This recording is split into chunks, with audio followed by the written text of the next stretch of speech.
Yo, what's going on? Scotty GLL coming at you with another podcast. This edition is brought to you by Happy Hippo. Actually, I wish one day, man. We're here with Alex from Playing with Fire. This guy's a legend. He's leading the industry right now. He's been killing it, I think, since 2018, if I'm not mistaken. But when he really launched his channel and everything.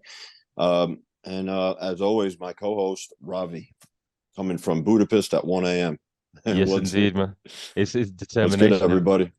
Doing good, brother. Doing good. It's a beautiful day over here in Budapest town. I've just hung out with my friend who's doing an immersion retreat with me, and excited to get into it today with this fine man. Alex, how you doing?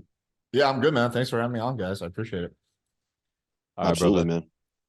First question that we have for you, man. We want to learn a little bit more about your experience leading into your journey. So what we're Mhm. going to ask you is, Alex, can you take us back to the version of you at 18? What was that version of you like? How did he see the world? How did he move through it? The version of me at 18 was a frustrated version. Um, in uh, are we talking about specifically in regards to dating or just overall? I'd like to know how you felt. So how I felt, I mean, it would depend. I mean, I was a relatively happy kid. I had a good upbringing. I had a good group of friends. So I wasn't like, like I don't have like this big, like, fucking tragic story where like my parents died in a car accident. I had a uncle that molested me or anything like that. Pretty good upbringing with parents who loved me.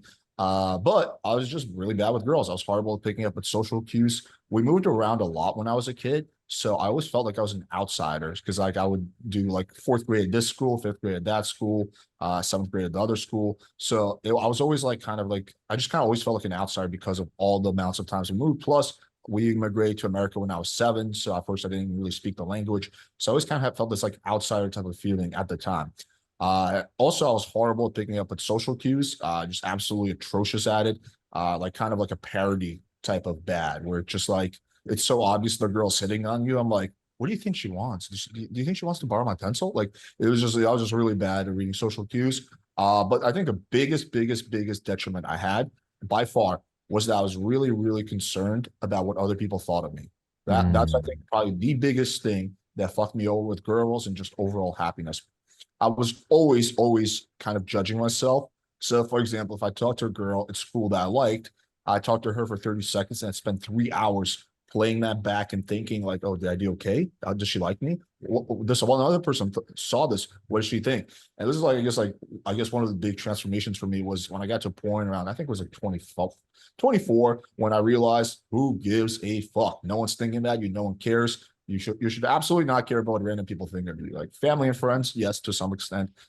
Random people, random strangers, acquaintances, who gives a fuck, right? But that's not where I was when I was 17, 18, 16, 19. I was really, really proactive with what people thought, and that made me very, very afraid to take social risks. So I would have to drink a lot of alcohol when I was in my freshman year of college to go up and hit on a girl because I was so worried, right? And then obviously, if you're like 10 beers in, you're not going to be super smooth. You're going to be like, oh, yeah, Yeah, dude. So yeah. so that was the big thing. And for a while, I used to have to drink in order to gain girls. I was never like an alcoholic or anything. I only literally drank either with friends or if I wanted to talk to a girl, but I want to talk to girls a lot. So therefore I had to drink a lot, right?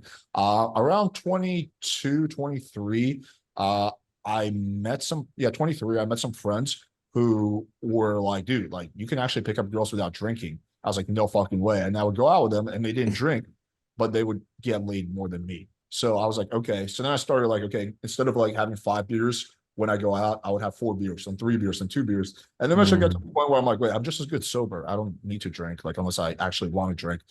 So I went from spending a shitload of money on alcohol to spending like practically nothing on alcohol. But yeah, I mean, there's like a lot of stuff like that. Learning not to give a fuck was a big one for me. I would say as an 18-year-old, I wouldn't say black or white. I was happy or I was depressed. I my dating situation or lack of it to be speak was the biggest thing that took a toll on my mental health. It made me really depressed when I would go out, spend 5 hours hitting on girls and get nothing.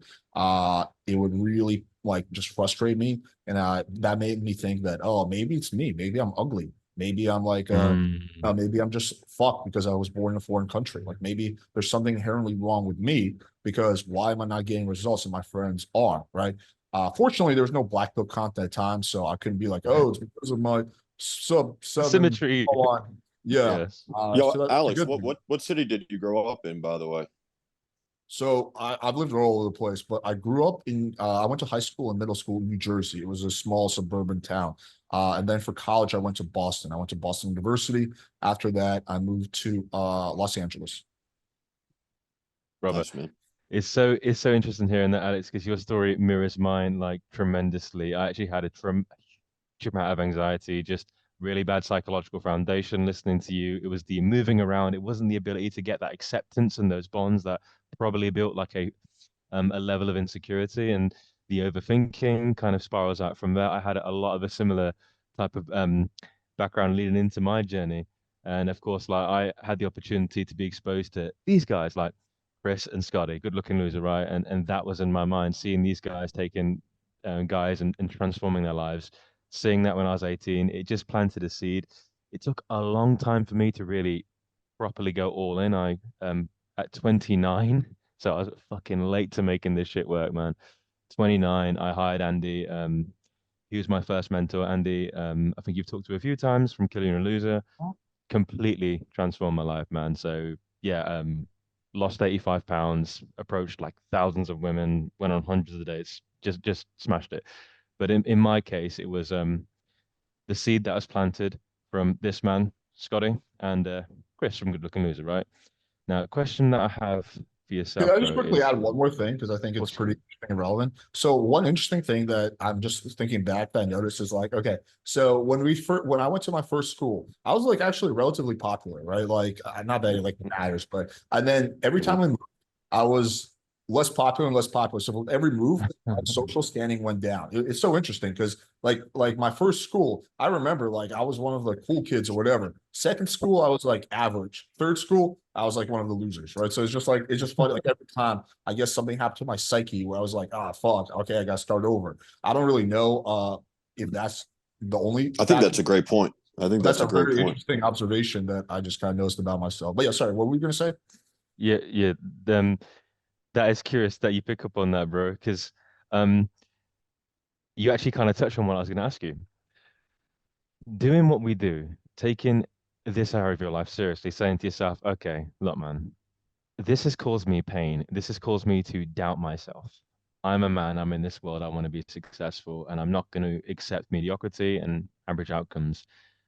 You decided to take dating seriously, which, of course, is extremely commendable because you've now made a contribution to so many men's lives, and it's amazing. And I have massive gratitude for people like Nice. yourself, people like Scotty. These guys changed my fucking life, and I'm successful now. It's amazing. But I'm really curious about like talk to us about when you decided, no, I'm gonna get this shit handled because Alex, this is it's still something that you talk to most guys, they'll be like, just be cool, man, just be confident, right? Guys Be who yourself. That's the best one. all that. But there's a small subset of those who are like, no, I'm gonna make this work. Can you talk to us? Was there something specific? Was it building up? What was Yeah, that? there was no specific like epiphany moment. It was a series of small things that happened through like my late teens and early 20s. Hmm.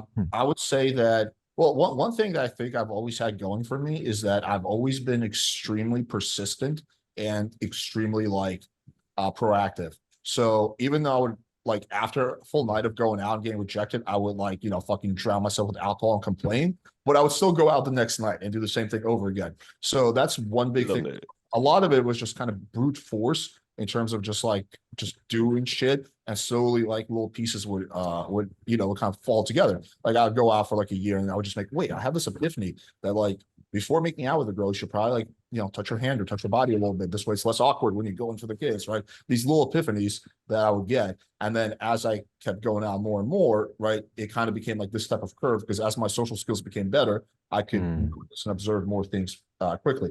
I would say some of the defining moments were one, when I lost my virginity, it was to a fat chick on the beach in Mexico, lasted like 30 seconds, but I felt elated. I was like, Yeah. fuck, Oh, no longer a virgin, right? In mm, hindsight, I wouldn't fucking be anywhere like 40 feet like near her, but at that time, it was a big W. So that gave me a big boost of motivation. Then I think freshman year, I literally didn't get one single makeout despite going to parties like every night. But sophomore year, I started getting some makeouts. So that was like, okay, it's a step in the right direction. I'll get it like super, super like pumped every time I had like even a small W. Like even a girl drunkenly makes out with me for 20 seconds, says, okay, I gotta go. Victory. So another big turning point for me was when I met my friend. He's a proud person, so I won't say his name. S. His name starts with S. He was like a really cool natural who was also into pickup, which is a really, really rare combination. It almost never happens. And what do you qualify as a natural? I'm sorry, Alex. What do you think a natural really yeah, is? he was always good with girls. Like lost his virginity when he was like 15. Naturally, always good with girls.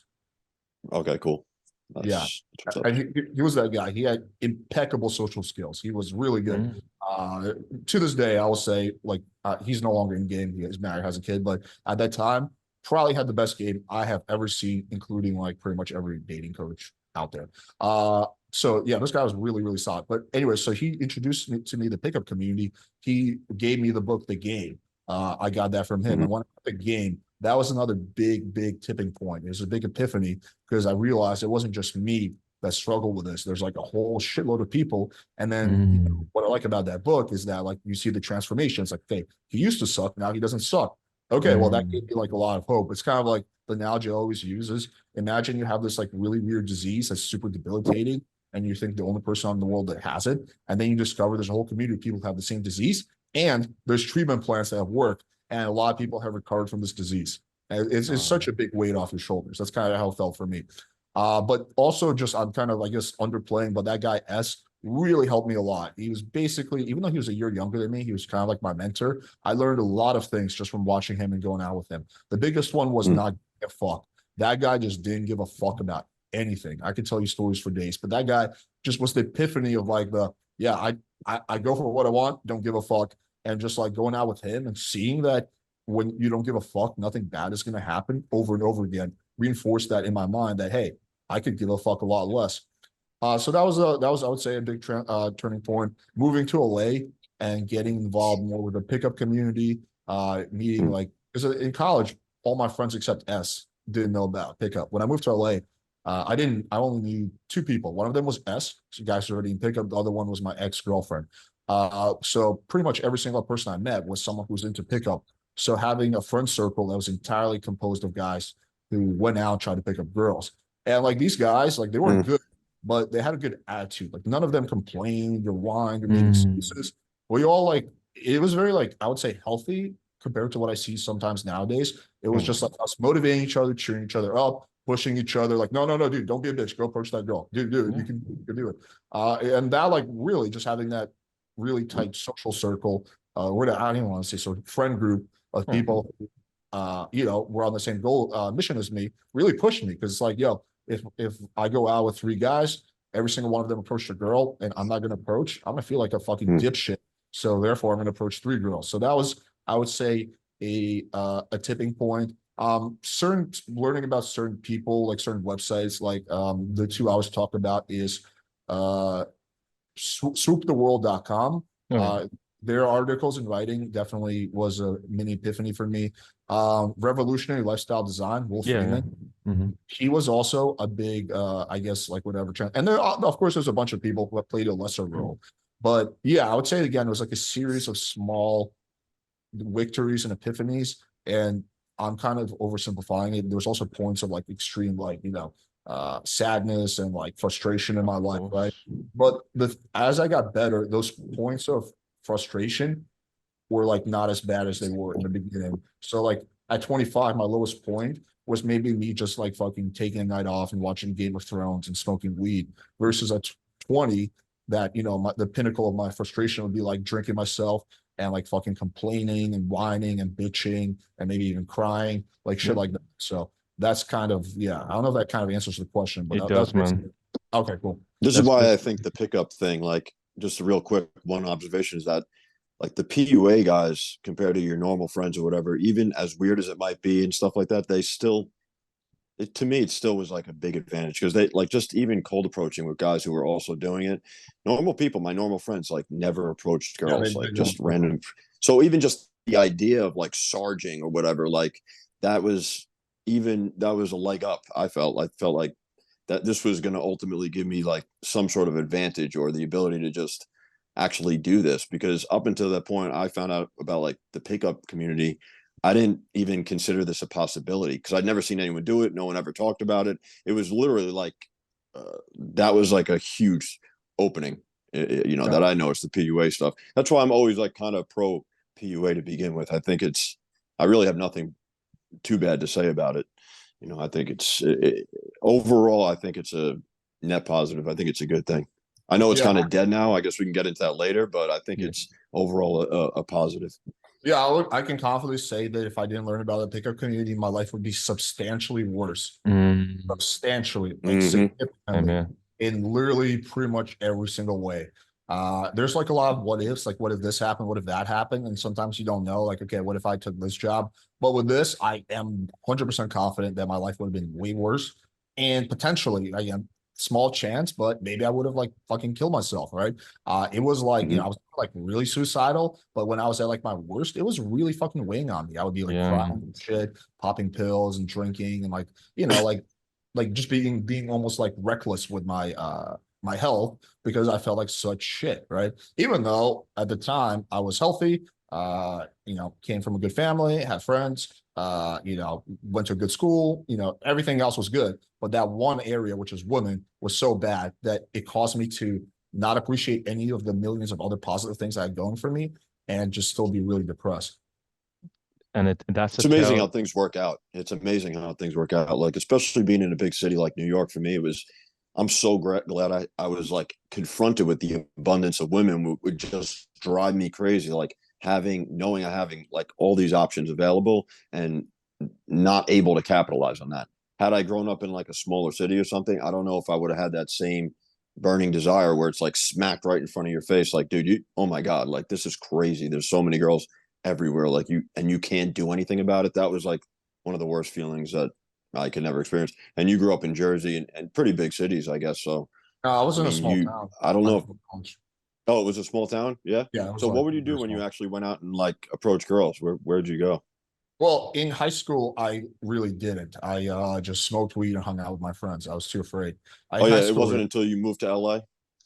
no, way before that. It started when I got into college, 18, when went to Boston University, big city, and also different group of friends. My group of friends in high school were mainly dudes that were also virgins who like to snowboard and smoke weed and pull pranks. Great people, but none of them were getting laid. Then I get to college, I Mm, have a new group of friends who are like all actually getting laid, who've had girlfriends, who are mm.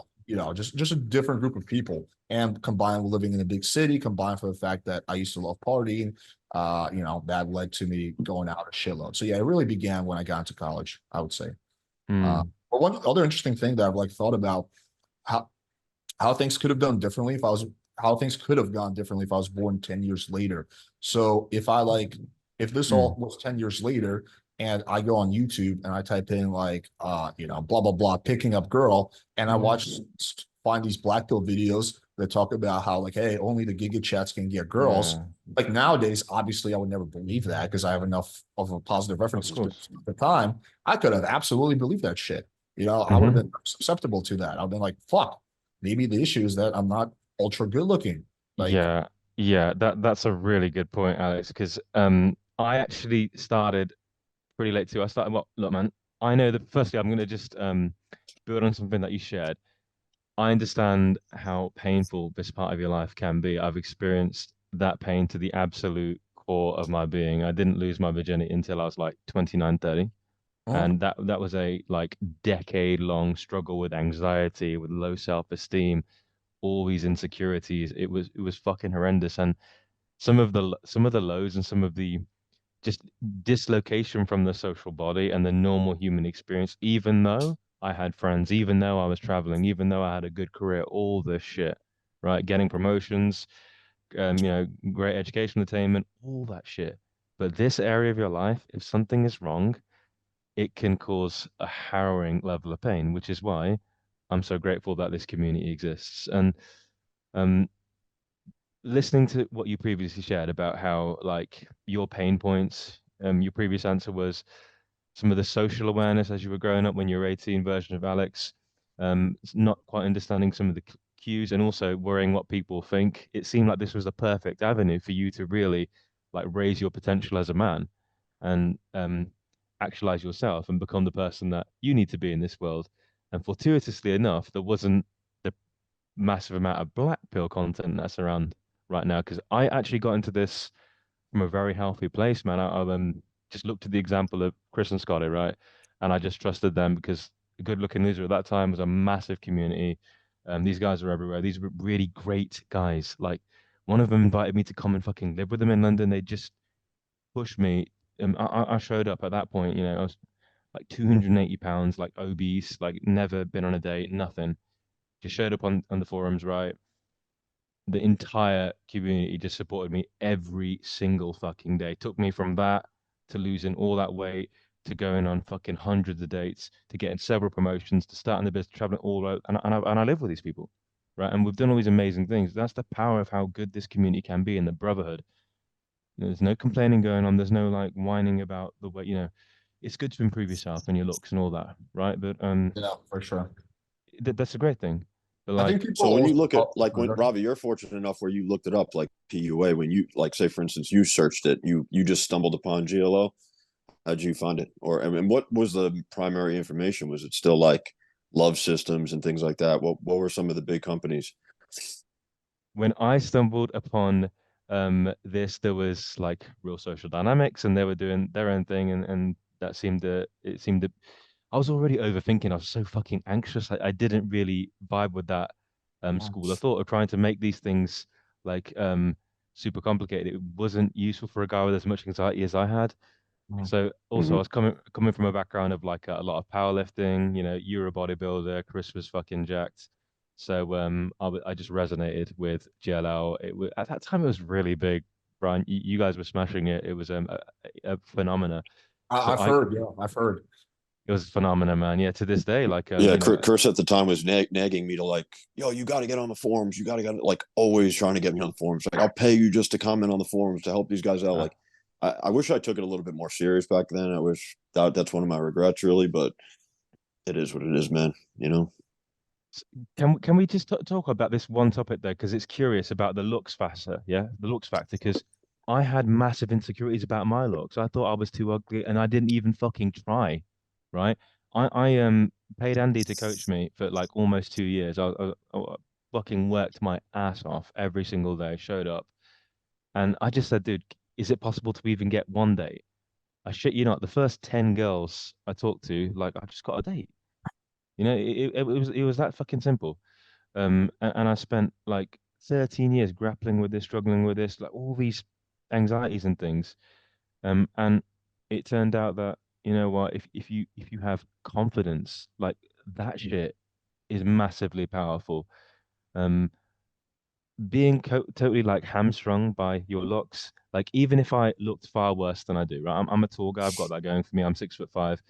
If I looked far, far worse than I do now, I'm 110% confident I'd still have an active dating life because the level of action I take, how relentless I am, how But it determined would I am. you would acknowledge it would require more action to get the same results, right? Of course, of Yeah. course. Just like when I was going through this journey at the start, when I was very fat, it was fucking months of grinding to get my first match on online dating. It took 6 months to get my first match, right? But Yeah. I was Wow. extremely determined, stayed through it, got many photo shoots done, kept losing weight, and then Andy tweaked the profiles and worked on them, and then started getting some results. I would have to like hustle. I'd have to like drive an hour to go on an online date because I just couldn't get any matches in my local area, and then lost more weight, and then eventually I got into some decent shape, did professional photo shoots again, and then went to London, and I had like just endless dates, like about 100 in a year. So yeah, I acknowledge when my looks were worse that it fucking sucked, but I was extremely determined. I still got You gotta results, do and more then volume essentially. yeah, Yeah. yeah, and Yeah. then went improved my product, kept taking action, and now it is better. And I expect I'm still going to improve my looks more, improve my physique, improve everything, and I expect it's just going to keep going from here. But that's almost the nature of the beast online. So it might be curious to ask you now about you transitioning into online dating, because it sounds like you bit kind of built a lot of your skills like in approaching in the clubs and whatnot. Talk to us about how you got into online dating. Sure. Let me just really quickly comment on something you said, and then I'll answer that. Sure. Yeah, I mean, for sure. Like, just this is a story I like to share because I think it's really like just in your face. But I had a client who had who has not had has cerebral palsy, and I'm not trying to make fun of the guy, right? But this is how he talks. You cannot understand him when you first meet him. It took me like a solid period of time before I could understand what he was saying. That's how altered his speech is. He has a partial facial paralysis, but this guy has the best attitude I have ever fucking seen. This guy never complains and just puts in rep after rep after rep. That's after rep. amazing. And I don't think anyone has it harder than that dude. I mean, maybe if you're like fucking missing every single limb and your penis is like cut in half. But aside from that, like I think this guy, just the Fucking struggle awesome. massive detriment. And so he told me that, you know, up until we started working, and by the way, just side note, people say, oh, you're fucking like, I literally charged him for one session and gave him a year of coaching for free just because I felt for this guy. So I wasn't like trying to fucking make money off this dude. But he told me that before working with me, he had sex, but it was all with prostitutes, right? Which is, you know, obviously extremely unfulfilling. And he was tired of that, right? I mean, everyone would be. And within, I would say, I don't know, 4 months or something like that, he was able to get a girlfriend from Tinder. Now, look, is this girlfriend a perfect 10? No, obviously not, right? You know, is it a girl who's even like, you know, a 7? No, but she's decent looking. And more importantly, she's into him despite his disability. And he's so much happier that he doesn't have to actually pay for sex, pay for affection. He actually has someone that is in like, with him for him, you know, like this he doesn't really have like really that much money either. So there's literally no motivation for her to be with him aside from the fact that she likes him. So I think that's a really powerful story. I did a video on that. A lot of people found it motivational. But yeah, I thought that was a really crazy one. I don't know if I would have had an attitude as good as him, honestly. I think if I was in his shoes, I might have given up. If I'm just being fully honest. That's But badass. yeah, Bro, I don't know how you do that, man. I don't know how you do that, man. I had a few clients like that came to me, handing me a check, literally having to sit down with them. But like this guy was missing part of his ear. It just felt like way over my pay grade. And had I taken that check, I just felt like I wouldn't do this guy any service whatsoever. I felt like it was way beyond me. I'm like, dude, I handed it back to him like, you need to go see some other help. I don't think I could really help you. It was a hard pill for me to swallow, but like, it's amazing that you were like, dude, I could take this guy on. Was he persistent in trying to get you to coach him? He didn't need to be. He was a really nice. Like if people are kind to me, I'll go above and beyond for them. Like you know, and he was really nice. He sent me an email. He said, "Hey Alex, I'm a huge fan. I love your channel. You're so awesome. Thank you for your do. Obviously, it's always good. You know, I like a little validation. And then like I want to discuss working with you, but you know, I have some things I want to talk about. So like, all right, sure. Gave him my number. We messaged back and forth. I didn't really fully because we didn't talk on the phone, it was just texting. So I didn't really fully comprehend the level of his disability until we had our first call. Because I thought it was like, okay, you know, it's probably something that's there, but like I didn't know how significant it was. In terms of like to kind of quickly sum it up, it wasn't like I didn't do anything crazy for him. We approached it from multiple angles. Number one, his speech impediment. So I kind of recommend him to go to a speech, what do they call speech coach or whatever, work on his speech. Another observation I made is that his speech is a lot worse when he's nervous. So when we initially started the coaching call, I could barely understand him. But near the end, when he felt comfortable with me, I actually could understand him a lot better. I kind of picked up on that. And he didn't actually even realize that. But like, hey, like your speech, you're going to have a speech impediment either way, but it's a lot worse when you're nervous. So what you need to do is, you know, like not be as nervous. So for example, before you meet up with a girl on a date, right, try to do some cold approach for an hour. So you kind of, you know, like calibrate your nervous system. So when you go on that date, she can actually sort of understand you. Another thing was obviously the photos, you know, picking the best photos where he looks the best. The photos that he had, he looked just like he's like all kinds of fucked up Stephen Hawking style. So we picked good photos. But also another thing is that I felt it was important because he told me he had a lot of experience. So we meet up with a girl and then she would hear him talk and then she would like, he could just tell like on her face how she didn't want to be there.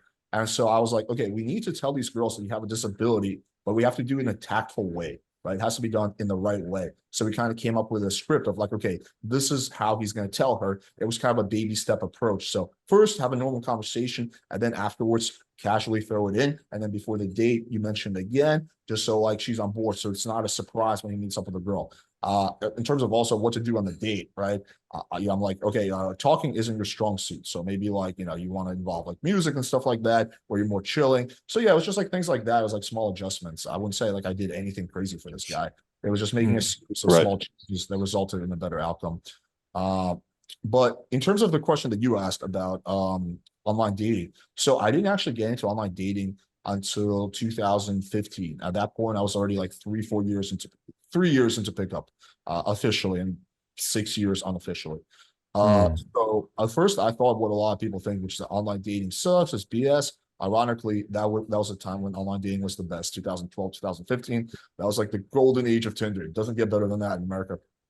But yeah, I thought it was like for losers or whatever. No, maybe I thought it was like for slackers, people who can get girls in real life. Just a lot of these dumb ideas I had. There was two things that changed my belief. One was that I had a friend who would constantly tell me about girls he fucked from Tinder. And then I would be like, all right, let me see a photo. It's probably some fatty, but it was like a good looking girl. And like that happening over and over again. And like, I trust this guy. I mean, he wasn't lying to me. Like, okay, something is not adding up here. Like this guy's sleeping with hot girls on Tinder. And he would tell me like, yeah, she just came over and, 10 minutes later we're having sex. I'm like, wait, that doesn't really often happen from the cold approach. The other big thing, this was a more personal experience, is I was fucking around one night. I was like kind of tired, so I didn't feel like going out. So I was fucking around with Craigslist. So this is no longer a thing, unfortunately. But back in the day, Craigslist had casual encounters section. And I was like going through some pickup forums, and some guy was talking about how he created a Craigslist ad and he got girls to come over and fuck him. And I looked at the ad, I was like, oh, I can write this way better. So I wrote like a 50 Shades Gray style ad. And then obviously I got a bunch of gay dudes trying to hit me up. But then there was one chick that emailed me who was like very attractive. And she's like, hey, I love your ad. Do you want to have a drink tonight? I'm like, yeah, sure. How's my place? She's like, yeah, done. Where do you live? And then like the whole time, I'm still expecting that this is too good to be true. She's either gonna be secret fatty, or it's like Ashton Kutcher's gonna show up with a camera. And then this fucking hot chick shows up at my place, and we have sex within like 10 minutes of meeting her, which like again, it's not something you're gonna really do from cold approach. And then I was like, holy shit, like there's something to this online stuff. And that's when I really started exploring Craigslist, Tinder. At the time, I don't believe Bumble was a thing. I think a few other dating apps that I can't remember, but really Craigslist and Tinder, and just going all in on online. And then what happened was around 2016, I started working a really busy corporate job where I had to work like 50 hours a week. It was sales. And I felt like I could apply a lot of the things I learned in sales in terms of dating apps, screen, soft closing, dealing with concerns and objections, framing, like all that stuff. I felt like I could apply that. So then that's really when I started having my most success with Tinder, was like when I had that sales job and I started applying those things. And also combined with the fact that I was working so much, I didn't really have time to go out for cold approach. So basically the only way I could meet girls is when I was like at work and I had like 10 minutes of BS time, and I would just quickly pop on Tinder. So I have to make things really easy for myself, where like the girl comes over straight to my place at 10 p.m. who's DTF, because I had a really tight schedule. And and I had a lot of success with that after some trial and error. And that's kind of why I really focused on online dating, because I felt like that's the area, even though I'm pretty good at cold approach. I would say I'm better than most people, but like there's people who are better than me in cold approach. That's for sure. And I don't think I'm the best person, but I felt like in terms of online dating, maybe I'm not the best person, but I felt like I had a lot of really good value to offer, and a lot of things that were conventional wisdom were totally off. Like, just to give a quick example, one of those things is like no shirtless photos. Shirtless photos are douchey. Girls don't like that. Well, actually, if you're in good shape, having a shirtless selfie can actually significantly increase your success rate. So there's like a lot of stuff like that. So that's why I kind of really focused on online dating, to answer your question. See, there's been a whole iteration of it. I mean, I hear stories from my friends who are on there. Like, of course, as you say, there was a golden era, and what I've heard is it was fucking the sexual liberation of our generation. They had it very fucking good at a certain point in time. The Craigslist stuff, I have heard stories. I remember reading about guys on GLL doing that shit, and I've heard some epic tales of how that ended up. Um, Now, of course, like as time goes on, like when I first heard about online dating, I was under the same illusion that it's for fucking weirdos and all this sort of thing. And at a certain point, it was. But as time went on and you've got the emergence of the new apps and whatnot, it's something that everyone is on today. Like everyone uses them. I think 75% of couples have met using online dating. It's That's you really crazy. just yeah, It's the real number is more like 40% or of couples. hmm. I did a debate Yeah, on this recently, so I looked it up. Yeah, it's like something like 40%. Depends on what survey you go with. The highest number, like the most favorable survey will say is 50%, and some will say about 30%. It's around 40%. I also did a Oh, street view where I would go up to random girls and ask them if they're on dating apps. And it was like something like I one saw out it. of three girls were actively on dating apps. Like two out of Oh, three girls one, were not. one of three girls, you said? One of three? Yeah, Wow. one of three was on a dating app at that point in time. okay. Yeah, interesting. Okay. And you So were also walking up to couples, right, and asking them about like how they meet. A lot of them were That's saying a like, separate, yeah, that's a separate video. But yeah, I yeah, did. I went up to couples. I was like, "How do you guys meet?" And yeah, in terms of it, actually, same exact data. About one out of three couples that I talked to met mm, on a dating app, and I've talked to like maybe 50 couples or something like that. Not the hmm, big sample size, to be fair. There might be a sure. sample bias, but yeah, most couples still meet from either social circle, that's the most common one, or like work or college. That's the most predominant one. Cold approach was Mm, a small part of the pie. It was like 10% or whatever. mm. But most of it was, yeah, it was like social circle, by far the biggest one, then school or work, and then dating apps, and then like fucking cold approach, like way lower.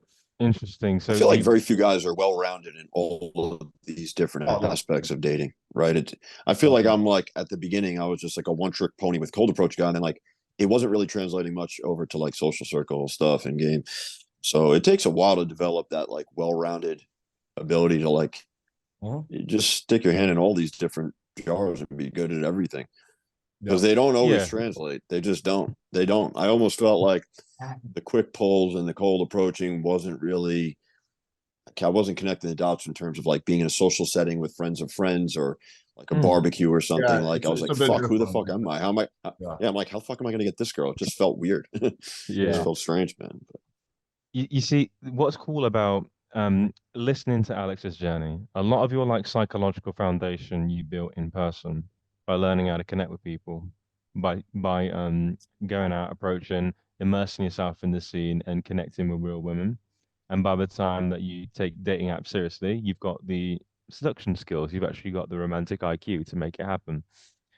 mm, Similarly to that, as I went through my journey, like I decided to go all in and take this really seriously at 29, right? So hired Andy, went completely full at it. So moved to London, was where there was a hell of a lot of volume, approached 4 hours a day, 7 days a week, used online dating apps for 3 hours a day, like just went completely full steam ahead because I had no previous experience, had never been on a date, was in a very tough time where I just really needed to know that I could become a guy who can, if he wants, find a partner, right? Because it was a big fear for me. Now, a lot of my growth I attribute to what I learned when I was cold approaching, like the social skills, the calibration, the actual vibe, all of those things. And they took a long time for me. Like it took a lot of consistent, it took like 9 months just to get over the approach anxiety, just to be able to approach people, literally going out every day, 4 hours a day for months, unable to talk to one person. It took like 9 months to get that real social freedom. But then when I had that, that unlocked far better experiences. So when I would get dates, the dates would go better. When I would like even using the online apps, like I had dates on the online apps like every every other day. It was like something I took very seriously. And when I developed the social skills, then they would go better, right? But Mm. it was a lot of the work that I had to do in the real world. And it's encouraging to know that there are plenty of people who are meeting each other using social circle, school and college, university. But the point here is that I think for myself, like now after multiple years of this and staying with this, approaching women every day, still do to this day, it's now after I've continued to stay with this process and sharpen the sword, so to speak, that I'm getting the best experiences, like the connections that I can have, the things I can create, what I can bring out of a woman. Um, these things took a while. And had I not known that the avenue for this, well, certainly for myself, in my opinion, it really was like a case of having to just pound the streets, man, and having to just keep approaching to become like far more socially competent than I was. If I had only looked at the apps, I really wouldn't have been able to unlock a lot of these things. So I think Well, yeah, that's why I said that before. I think this is like honestly two totally different lanes almost. They really are. Like they don't there's a big difference between like cold approaching like and what you get out of them, how you grow as a person. It's just like a totally different lane. It may produce at the end of the day the same result, but like how you got there is like a big difference, and what actually changes within you is a big difference. You could see just yeah, like the clients that we work with and stuff, it's like the lack of enthusiasm even when they're outsourcing online dating and they're getting all these messages. There's a sense of like lack of enthusiasm with it. It's like you're missing on it. Like the chase is what is the juice, so to speak. Like that's, how often have we like put aside dates that we've had and just chosen, I'm going to go out tonight anyway, because that's like the fun, that's like the excitement. That's where you get that enthusiasm and that encouragement to just want to keep going. And like it's like the excitement camp is unmatched. You know what I mean? mm, It's totally different thing. I don't know if you agree with that, but Somewhat. I mean, I do think that in terms of self-development and growth, cold approach wins by a huge mile over dating apps. There's just much more self-development and growth that you can do with cold approach. The only other thing that comes close, or actually might be just as good, is sales, doing sales. I would oh say yeah, cold approach and mhm. sales is where the vast majority of my self-development happened, and throw in books in there, to maybe 10, 15, another 10, 15%. So yeah, those two things. Online dating, I wouldn't say I had a lot of self-development from that. But I would say that in terms of just learn certain skills, there's a lot of overlap because when you meet a girl from a dating app, you still have to like talk to her on the date. So you still have to be like if you show up on the date and you're like super awkward and shit, you're not gonna get laid. So you're still motivated to improve your social skills, right? I think, Mhm. also from cold approach, the majority of time, at least for me, when I meet a girl from cold approach, I'm not insta fucking her, right? I'm getting her number, then we're texting a bit, then we're meeting up, and then I pull, well, at least most of the time. So it's still good to like understand text game, and that's what I think dating apps can teach you. If of course, you're following the right advice, blah, blah, blah, blah, blah. And then of course there's an in-person part, dealing with volume, handling concerns, objections. I think they're both very synergistic. I think people should do both. agreed. Um, Yeah.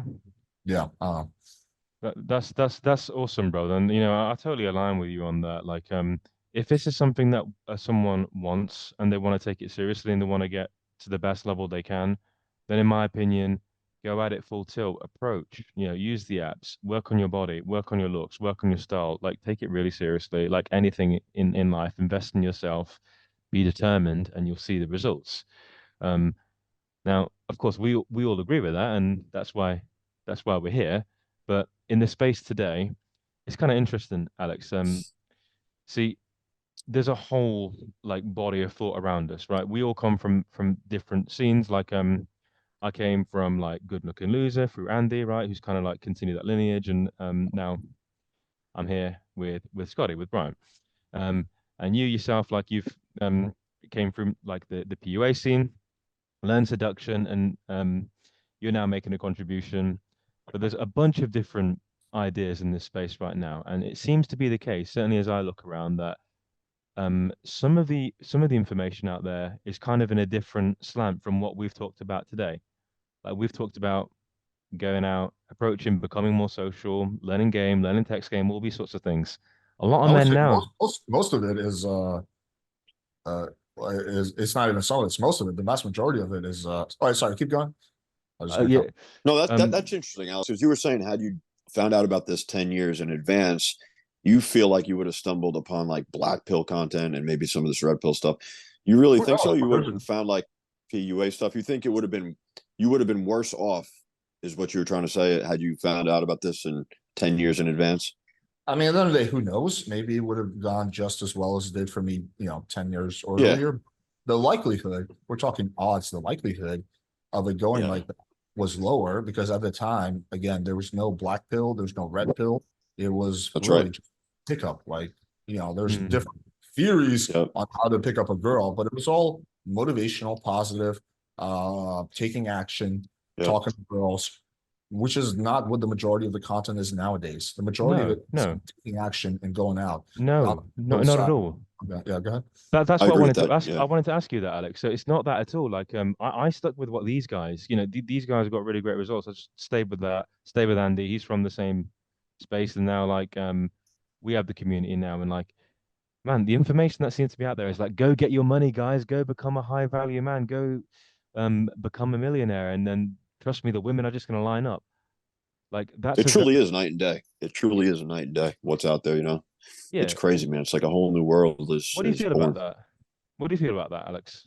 Yeah, I mean, I think the majority of the advice in the master absolutely sucks dog shit. I made countless videos making fun of Yeah, some of yeah. the offenders, and I think they deserve ridicule for spreading bad ideas. Funny enough, the people who are like spreading the worst ideas never ever will debate. Like I've challenged every single one of them to debates countless times.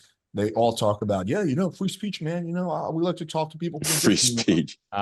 Never once will any of the fresh and fit or red pill losers ever will agree to a debate, no matter how hard I try. Rollo Tomasi, like all these fucking losers, just they'll Yeah. never do.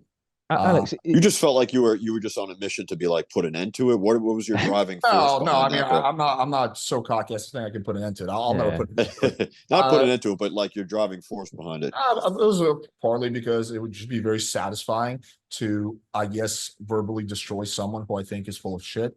Part of it, I think, would be content. Part of it for lulz, entertainment. It's like it wasn't. I wouldn't say I had some Yeah, yeah. noble ambition by any stretch. It was kind of like probably those three things. But yeah, like the majority, and you talked about like get your money and the girls will line up for you, and that is not a good piece of advice. But actually, no, this advice in the mastery goes nowadays. That's by far not the worst offender. There's way worse.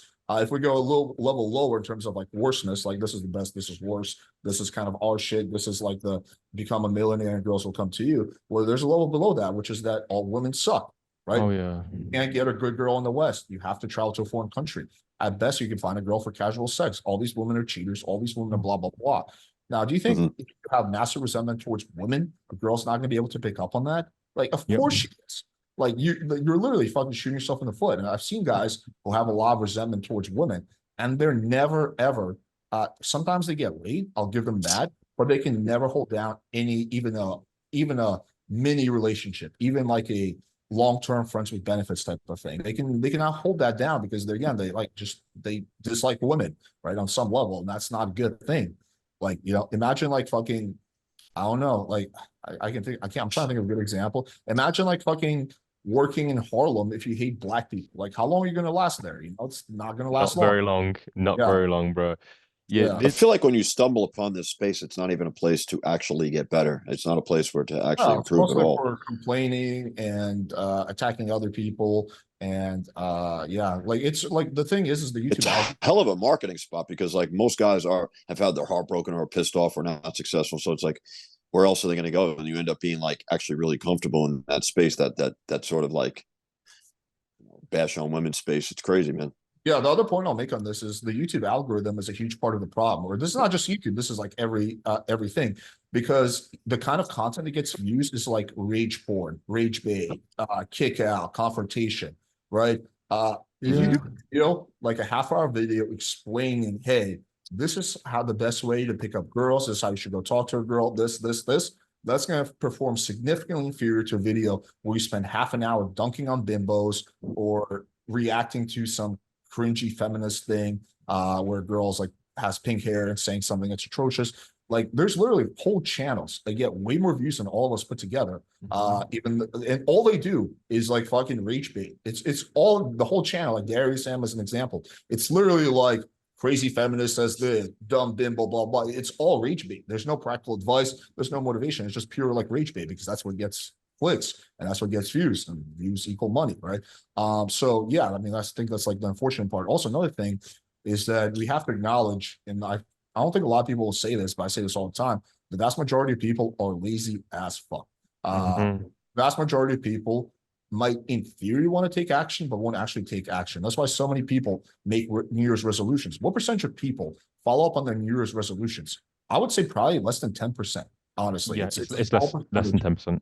that actually follow through on that, right? And why is that? Well, because doing work, especially things that make you uncomfortable, like going out and talking to girls, is uncomfortable, right? Especially in the Yes. early, it's very uncomfortable. Like the more you do it, the less uncomfortable it becomes. But like in the early stages, it is extremely uncomfortable. Yes. It feels Oh, yeah. like you're almost like getting shot in the foot or something. Oh yeah, yeah. It's like if your choice is do something that makes you extremely uncomfortable over and over again, or just blame it on feminism, which one of those is Yep. more intense? Like obviously the second one, right? And again, Yeah. most people will take the path of least resistance, right? So that's kind of like unfortunate. So it's basically you have a combination of the fact that people nowadays are largely lazy, right? To various levels. There's different levels of laziness, right? But I don't think very few people are like hustlers, go-getters, extremely persistent. That's a small percentage of people. And you Yeah. combine the fact that the YouTube algorithm and every algorithm favors rage type of shit and drama and stuff like that instead of positive, constructive content. And you combine with the fact that most people like to take the path of least resistance. And that's why you see the majority of the manosphere not going in the path that we went. You see them going a totally different path, which is not a good path. At best, it can be neutral, but most of the time, it's a negative. And then they basically what happens is quite often, not always, but when you tell someone like, hey, like, this what you've been taught is wrong, like here's a better way to do this, they double down what they believe because then their beliefs become part of their identity. And that's when things get really hard. Like if it's one thing if like you believe that women are only attracted to millionaires, but you're like, it's just a belief you have. But if that becomes part of your identity, like only millionaires can get laid. And I see that with red pill. I see that even more with black pill, just becomes part of their identity. There's no amount of information you can present to them that will get them to change their mind. I've tried. I've debated countless black pillars, and they'll say their belief is like, yeah, only chats can actually pull girls. I'd be like, okay, well, do you think I'm a chat? No, of course not. Look at your nose. I'm like, okay, well, then how do you explain the fact that I pull girls? Well, the only possible explanation is you're lying. Okay, well, here's a photo of me with a girl, but how do I pay her? Okay, well, here's a text conversation from start to finish on Tinder, but how do I know that you didn't actually have your business partner type that out for you? And it's just, there's no amount of proof that's enough. You'll never convince them when people, basically when their beliefs become identity. And that's very dangerous. And I think that's adding to the incel problem. I think obviously there's other factors. And I think that's like just fucking over a lot of guys. Like a lot of these guys would be so much better off if channels like Fresh and Fit or these Blackpill channels didn't exist. I'm not saying, by the way, that it should be canceled. Everyone has a right to have a voice. But if we're looking at it from a utilitarian perspective, yes, the manosphere would be much better off if all those channels didn't exist. It is what it is, right? Because again, that's the stuff that people like. If you're new and you're searching something about women or whatever, it's not going to be my channel or your channel. It's going to pop up as number one, the algorithm, right? Because we don't get enough views for that. It's going to be like the Fresh and Fit and like all this other shit, like this this Darius M and all this shit that will be the first thing. And then that pushes them in a direction. And then as the way YouTube algorithm works is like if you start watching a lot of like rage at women videos, it'll show you more rage of women videos. It's not going to show you like positive content, right? So it's like literally all these people will see is negative, angry shit. And that's because that's what the YouTube algorithm is feeding them. They don't even realize that content like ours exists. It's not showing up on their feed at all. So that's kind of like, so it's like a multifaceted problem. I know I just went on a massive tangent there. It's just something. No, bro. That you do not know how it's good much we stuff. love that. You do not. You will not know No, it's how like much we love that. Me and Brian talk about this shit every day, and you've just summed up all of our phone conversations for the last 6 months. Absolutely love that, Alex. Amazing. the Really. closest thing to it that I came across was like it's almost an extension of like the PUA hate website. It kind of just blended into that. I don't know the backstory of that, but it was like I guess once it was shut down, they all kind of that whole audience and people just merged into like some Reddit form, and they just it became kind of red pill in a way. It's crazy, but I think that's a large majority of the people that are like in that direction. And you're right, it's an identity. And he mentioned like it was dangerous. Some of those guys like went off to fucking blow up, shoot up girl parties and stuff. So a lot of fucking crazy shit came out of PUA For hate for sure. for sure, bro. But like the empowering message here is, Alex, what you shared there is about human laziness and the advantage the hustler has. I want to share something here, right? When I got to 29, what really catalyzed me to start was I was working one day as a project manager and I realized, Ravi, you're going to turn 30 next week. I projectile vomited in front of all my staff. I had like yeah, like 50 people on my team who I was managing. I was effective, dude. I was a very hardworking, driven man. Immediately just went home, you know, just went home, didn't speak to anyone, just locked myself in the room, went on, and I remembered I went back to when I was like an 18-year-old guy at university, and I remembered reading about Scotty, this guy here. And I remembered, you know, he was killing it. Like this guy got like 500 cold approach lays and like multiple times a day. He's just unbelievable, man, in New York. I remembered all these things that it was possible, and all the mindsets they had around consistency, action taking, about improving yourself, all these sorts of ideas. And I knew, like, at this point, dude, I need help. I need someone to help me work this out. I went back on the forums. At that point, it was pretty inactive, but fortunately, an incredible guy, my first mentor and coach, Andy from KillYourInnerLoser. You've chatted to him a bunch of Yeah, I times. love Andy.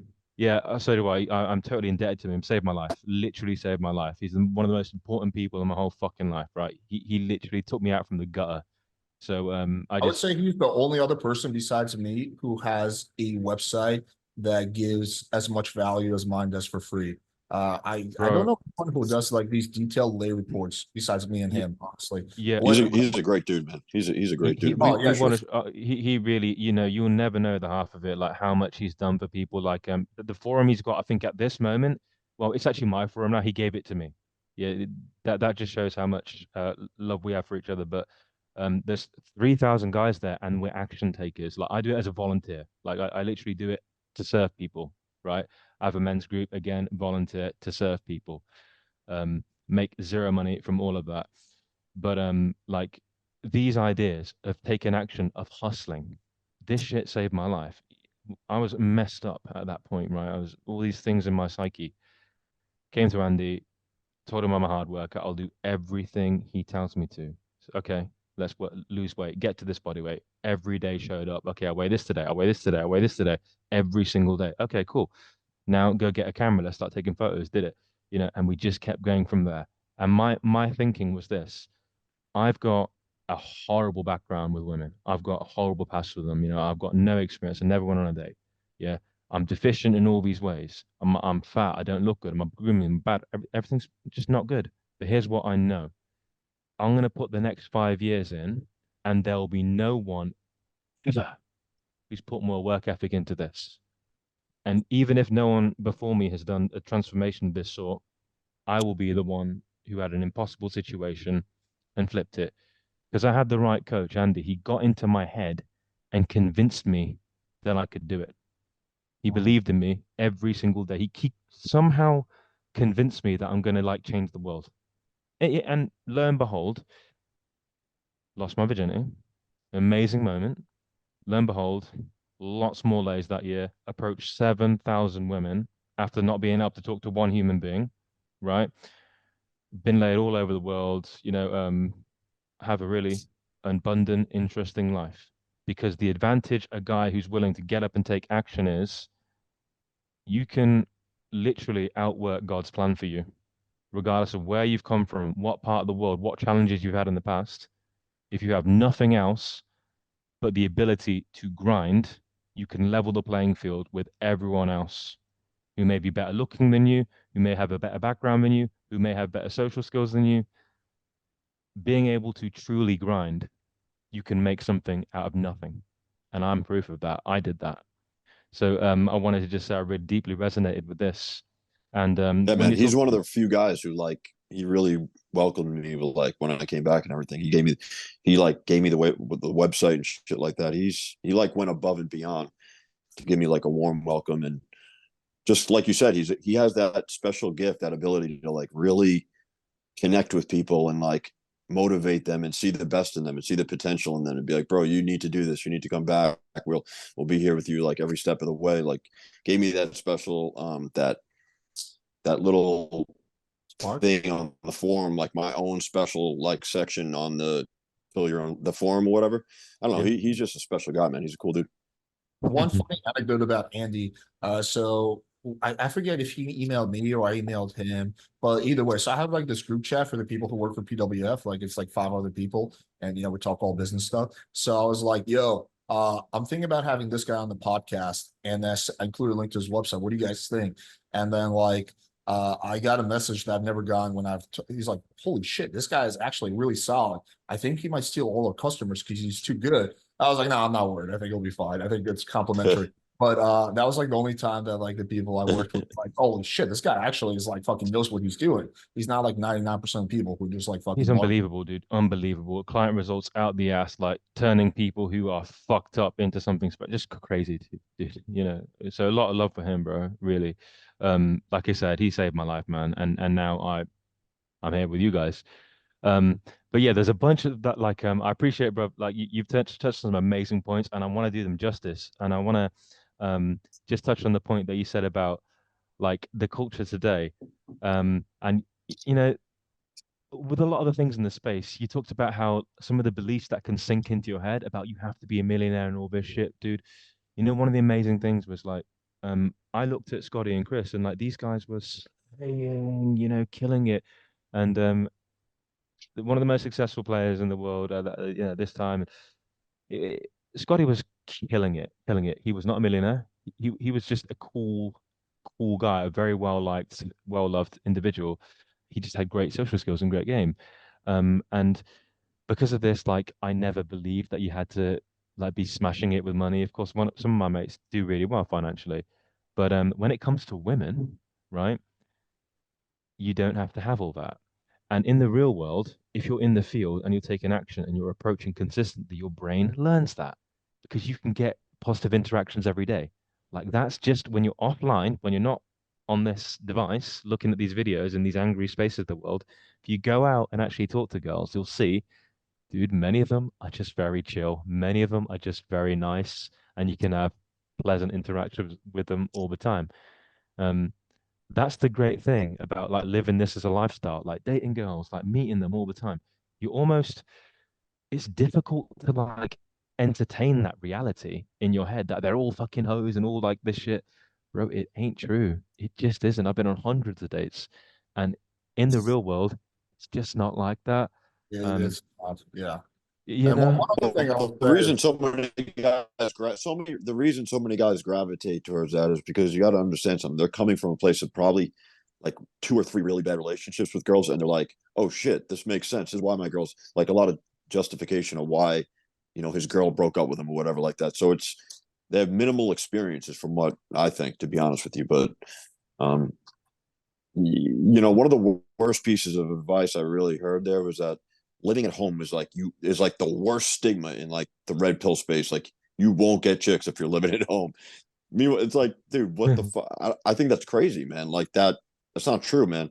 I guess it's possible depending on like if you're in like a small 10 by 10 place or something, but like it was fantastic logistics for me. Like that whole time I was just killing it. I had my house and that was it. Like my but house Brian, I'm was assuming golden. your parents were cool with you bringing girls back, right? Yeah. I mean, because I had a whole basement apartment that was available too, so I would just walk them right in through the back door, and I actually think I leveraged it to make it like if anything, introducing them to my mom, it brought a sense of comfort and that the girl was safe. You know, my mom was super nice.